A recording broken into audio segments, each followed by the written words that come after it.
জাতীয় ফুটবল দলের kit sponsor দৌড়ের ব্র্যান্ড অ্যাম্বাসেডর হলেন স্প্রিন্টার ইমরানুর রহমান।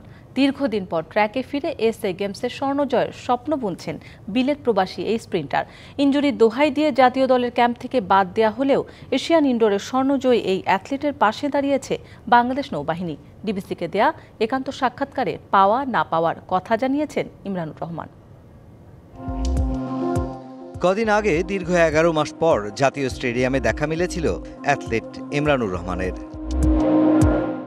লন্ডন থেকে ঢাকায় এসেছিলেন ভারতে অনুষ্ঠিতব্য এশিয়ান চ্যাম্পিয়নশিপের প্রস্তুতি ক্যাম্পে যোগ দিতে, কিন্তু তা আর হলো না। প্যারিস অলিম্পিকের পর ইনজুরিতে পড়ায় মাঝে জাতীয় প্রতিযোগিতায় অংশ নেওয়া হয়নি তার, আর সে অজুহাতে ক্যাম্প থেকে বাদ দেওয়া হয়েছে তাকে। আমি কন্ডিশনিং পিরিয়ডে আসলাম, লাগে আমি এই টুর্নামেন্টে পার্টিসিপেট করতাম চাইছিলাম না। আমার ফুল ট্রেনিং ওইটা শুরু হয়েছে।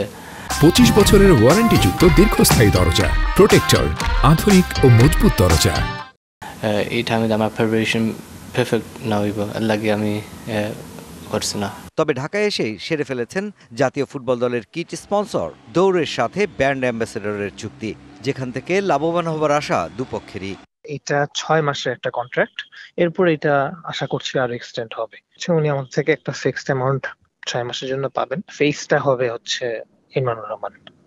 তো স্পোর্টস কোম্পানি আর স্পোর্টস কোম্পানি একজন আমার লগে collaborators and brand value and popularity also support in terms of remuneration. সেনাবাহিনীর সাথে চুক্তির মেয়াদ শেষ হওয়ায় ইমরান যোগ দিয়েছেন বাংলাদেশ নৌবাহিনীতে। প্রাথমিকভাবে আসন্ন সামার মিটের জন্য প্রস্তুত হলেও ইমরানের মূল লক্ষ্য এসএ গেমসে স্বর্ণ অর্জন। Beginning next year south games আছে পাকিস্তান আছে, গোল্ড তো খুব চেষ্টা করবো। সাউথ গেমস 100 মিটার কতদিন লাগে আমরা পাইছিলাম, কত বছর হয়ে গেছে ওখান।